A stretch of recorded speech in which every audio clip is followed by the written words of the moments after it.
வணக்கம் மாணவர்களே. என் பெயர் தாரணா. நான் 6 வெற்றி மாணவி. இன்றைய பாடம் தொகுதி 7 பாடம் 5 இலக்கணம் வினையடை. அடை என்றால் என்ன?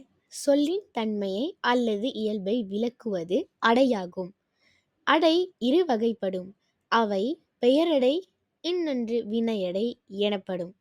வினையடை வினைச்சொல்லின் தன்மையை விளக்குவது வினையடையாகும். வினையடை ஆக என்ற சொல் உருபு பெற்று வரும். வினையடை எப்படி என்ற வினாவை பயன்படுத்த வேண்டும். அடை 2 வகைப்படும்.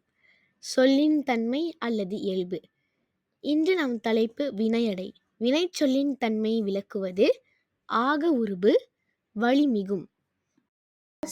எடுத்துக்காட்டு: வேகமாக ஓடினார், கடுமையாக பேசினார்.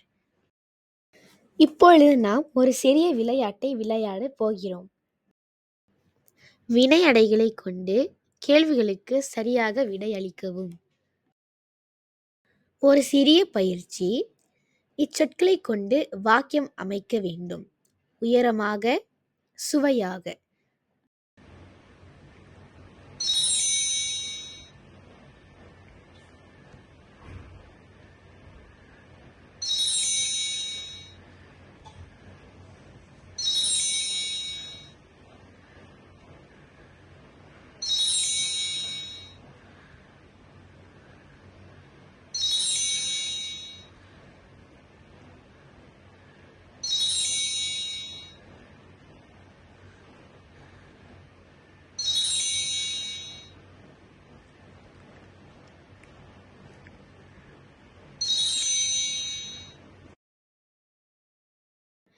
அனைவருக்கும் நன்றி.